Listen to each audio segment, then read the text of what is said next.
Hey, good morning, everybody. This is Brittany with the Seniors Blue Book, and I'm already I'm already laughing. This morning I am joined by, I guess I should say, Tiger King Potato Melissa Lockhart from Helping Hand Southwest Florida. That'll work. Yes. Good morning. How are you? So are you just doing this with your little potato? Yes, I am. Listen, we don't get out much right now. There's not really anywhere to go market. So this is what I do with my time, people. Yes. So just so everybody knows, I was just desperately trying to download this and make it happen for my computer because that's going to be the new thing. The new live feature is going to be, yes. Am I going to be a potato today? I mean, what other options are there, Melissa? Instead of where in the world is Brittany, it'll be, what is she going to be today? So, I'm sure all my identity has been stolen from this app, but you know what? I'm a potato and it's been worth it. So there you go. That's okay. Same thing with TikTok and all those other things. It's, what? I say that YOLO, you only live once. There you go. I like it. So why not be a Tiger King potato? Let me see your stripes. Let's see those. Oh, see, yeah. Carol Baskin, man, I tell you what. Mm-hmm. Carol Baskin. That's right. All right. Mm-hmm. Anyways, all you cool cats and kittens. Oh, there you are. Oh, there I am. Okay. And now here is Melissa with Southwest Florida Helping Hands. So besides being a potato, what have you been up to for the last few months here? Well, it's been different. We're in a new normal. COVID has really changed the way that we've been doing business and our volume of business. It's been, some positive and negatives. We're starting, it seems like, to settle into a new normal where clients are coming back. What happened a few months ago when COVID hit is we were having to leave some of our clients that maybe we were doing some one-on-one care in different ALFs or nursing homes. And then we also had some clients that had their families come down and do the care for them because nobody knew what this COVID was going to be. So we were actually really slow for a little bit. But now I think people have realized we can put precautions in place. Senior care doesn't stop. Just because we have something going on, mom still needs care. Absolutely. So we're kind of getting back into a new normal. Yeah, tell us a little bit about yourself, your background, and how you're the owner of Helping Hands Southwest Florida. So how that kind of all came to be for you. Yeah, so I started this company 12 years ago. I was in the corporate world after college. I have a business degree, which, doesn't really teach you much, honestly. So I did the corporate stuff, but I always wanted to be in business for myself. But what do you do? So my neighbor fell ill and she didn't have any family in town. Their family, the closest family was Seattle.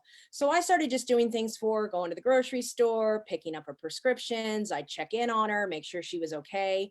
And it really kind of morphed into, I became her caregiver for the last probably 2 years of her life. And as I was doing that, I thought, there's a real need in this community for this type of help, obviously with their demographics. So I ended up quitting my corporate job, took a leap of faith. I started this company. I actually did the care myself. So for the first 2 or 3 years, it was just me. I went back to school, became a CNA. I was going to go on to become an RN, but I thought, let's see how this kind of pans out. I'm the type of person that I like to know what's going on from the groundwork up. So once I was a caregiver for a few years, I thought I enjoy what I do. So let's go ahead and get this company started. So I ended up getting licensed and hired caregivers. And 12 years later, here we are. Awesome. I know that, besides being funny, you've got many talents. Have you picked up any new hobbies or any new talents, things like that during COVID that you can, let's say, add on to your resume of experience? I don't know. I'm kind of a jack of all trades. Is there something that I don't know? I don't know. I don't know. I'm still laughing about this snap camera potato. I mean, my whole mind's been blown this morning. So you have to keep it fun. As far as we've been trying, actually in the business world, we've been trying to get as creative as we can with getting the word out that we're still working. We have caregivers available, and I've had a lot of parking lot meetings with people because we can't really go into places right now. So they've come out to speak to me, or a lot of emails. I've learned a lot about technology, hence the Snapchat chat app, in order to really just let people know that, we're still here if you need us. Absolutely. And what are some of the services that you want to highlight? Maybe they're more popular services right now. Yeah. It might just be, again, they kind of had this waiting period of, well, we'll just kind of either put a hold on care, or we'll come back to that. But now they're realizing mom or dad or my loved one needs care now. So what are some of those phone calls you're getting now?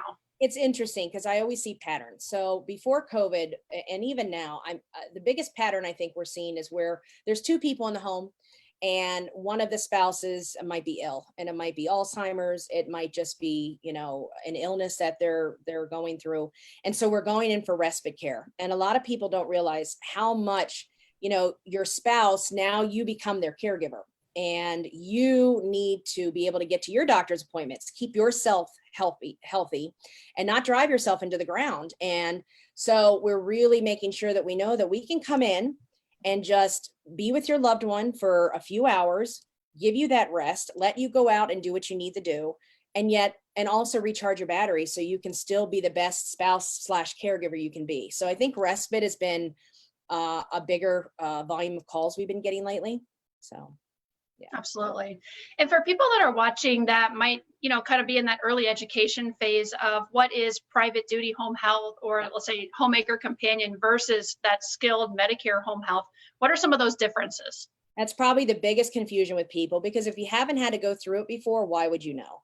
So I'm usually the bearer of bad news, because a phone call usually goes like this. The usually family member calls and says, mom needs some care. How much does my Medicare pay? And I have to let them know that this type of service is not covered by Medicare. The difference is this: if your mom, let's say, needs some therapy, they're having some, balance issues, they go to their doctor writes a prescription, they go ahead and send in a home health medical company that'll go in, help mom with her physical therapy. They're in and out for an hour, 3 days a week, and that's what Medicare pays for. But they're not going to help mom get dressed in the morning. They're not going to help her get breakfast, make sure she's safe, get her to her doctor's appointments. That's where we come in. But again, unfortunately, it's a private pay situation. Long-term care does pay for this type of service. So I always make sure that, if they have that, let's look into that. And then there's some veterans financial aid out there as well. So if they're a spouse, they're a veteran themselves or a surviving spouse of a veteran, my job is when I go into the home, I make sure if there's any kind of financial relief out there. Awesome. Thank you so much. I know it's being in the industry, it's always, some people are starting at ground zero. Some people they have that time and they set that apart to kind of pre-plan and understand all the different, I guess, levels of care out there and what pays what. And then you've got people that are kind of thrown into something unexpected. So it's good to understand, of course, what services are provided, what's covered, all that good stuff. So you're an excellent resource. I think the biggest thing is planning too. I love going in and talking to families that are looking for the future, because they're being proactive and not reactive, as I say. The phone calls where you get that mom's being discharged from the hospital in an hour and we have no idea what her finances are and she needs 24-hour care. What do we do? I love going. It's always free to talk to me, to go in, sit down and say, here is what the different avenues that you can go. Because even though, of course, I would love to keep you at home with care, maybe that's not the best. Maybe, your mom is very social and she doesn't want to just see a caregiver for 4 hours a day. She wants to have a more social environment. So maybe a community is better. So I really try to make sure I sit down and give them all the tools they need to try to make a decision. And if they're in that beginning stages, I've talked to some people that maybe I won't hear from for another year, because they're doing the planning now. And that's what I really encourage people to do. Absolutely. I was just going to ask you, what piece of advice you would offer to caregivers. And I think that's probably it, right? Is to be proactive right now as much as you can. Yeah. Don't be afraid to talk to mom and dad. Mom and dad, obviously they want to be in Florida. I would say that 99% are going to say they want to stay at home until end of life. So what do you have to do to make that happen? And it's not as easy as you think. I mean, if there's no financial burden there, you could have private duty home care 24/7 for the rest of your life. We can make that happen. Obviously, there's a big financial burden with that. So you have to weigh the pros and cons. And obviously, if they have a financial planner, that is, best to talk to them for the future. And really just, ask them, what are their wishes and how can you make that happen for them? Definitely. And if you could look like forecast in the future, you know, for Helping Hands, what would you say that future looks like for you, for your employees, your company? Yeah, well, I mean, we've been here for 12 years. I love what we do. We're really embedded in the community, and I don't see us going anywhere. You know, I always joke that the silver tsunami hasn't even started, meaning the baby boomers, they're not really even needing care yet. They're starting to because of their age. So we're going to see, I think, a very big boom, for lack of better words, in the baby boomers that are going to need care soon. So we're going to need a lot of companies like that do the type of care that I do in order to support the community that we have, that we live in. Definitely. I love the silver tsunami. Silver tsunami, yes, I always say that because, you know, it is. That's what's going to happen. I mean, we're already busy now, so can you only imagine when that generation starts to unfortunately have health issues and need some care at home? Exactly. Yep. Exactly. I just think you should coin that term. Silver tsunami. I like that. Yeah.